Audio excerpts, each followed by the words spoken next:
இன்றே டவுன்லோட் செய்து உங்கள் ஃபேவரட் ஷோக்களை என்ஜாய் பண்ணுங்க.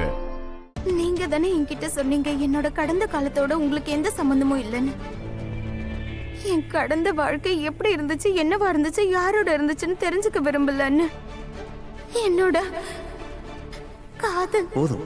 உன் கடந்த காலத்துல என்ன நடந்துச்சு, அது யாரோட இருந்தது, அதெல்லாம் எனக்கு தேவையே கிடையாது. அதனாலதான் நான் உங்ககிட்ட சொல்லல.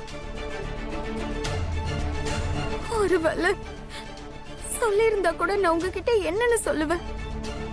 அதனால உங்களுக்கு வலி, வேதனை, கஷ்டம் தானே ஏற்பட்டிருக்கும். ஆனா இப்ப உங்களுக்கு எல்லா உண்மையும் தெரிஞ்சு போச்சு. ஆமா, மிஸ்டர் மோகன் என் புருஷனா இருந்தார். அவர் என் கடந்த காலம், இவன் என் கடந்த காலம். நீங்க தான் என் புருஷன், என் நிகழ்காலம்.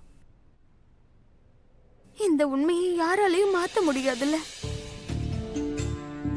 இவன் ஒருவேளை அவர் தான் நம்ம வீட்டை வாங்க போறாருன்னு எனக்கு முன்னாடியே தெரிஞ்சிருந்தா நான் கண்டிப்பா வாங்க விட்டிருக்க மாட்டேன்.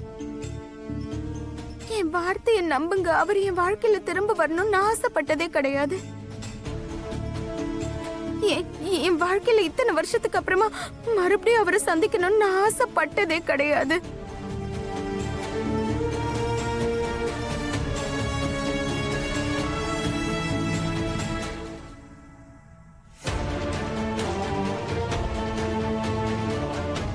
ஆனா சந்திச்சிட்டேன்.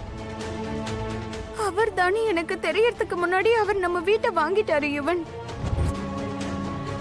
ஆனா அவர் தானே தெரிஞ்சதுக்கு அப்புறமா நான் இங்க இருந்து அவரை கிளம்ப சொல்லி எத்தனையோ முறை சொல்லிட்டு அவருக்கு நான் புத்தி சொல்ல வீட்டுக்கெல்லாம் போனேன். அந்த வீட்டை திருப்பி நமக்கே வித்துட சொன்னேன், இல்ல வேற யாருக்காவது விற்க சொன்னேன். ஆனா அவர் கேட்கவே இல்லையே. பிடிவாதக்காரர். முன்னாடியும் அப்படிதான், இப்பவும் அப்படிதான். யார் பேச்சும் கேட்க மாட்டேங்கிறாரு. But I'm really sorry இவன். நான் உங்களை ஹர்ட் பண்ணணும்னு நினைக்கவே இல்லை. நான் உங்ககிட்ட எல்லா விஷயத்தையும் சொல்லாததுக்கு காரணம் நீங்க வருத்தப்படுறத நான் பார்க்க விரும்பல இவன். இன்னைய தேதியில மிகப்பெரிய உண்மை இதுதான். மிஸ்டர் மோகன் என்னோட கடந்த காலம்தான். நீங்க தான் என்னோட நிகழ்காலம் இவன். என்னோட எதிர்காலம் நீங்க. இந்த உண்மையை யாராலையும் மாத்த முடியாது. ஆனா ஒரு உண்மையை நீ என்கிட்ட இருந்து மறைச்சிட்ட.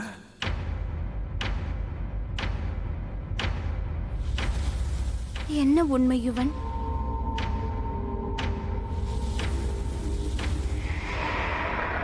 மானஸ் மோகனோட மகனா?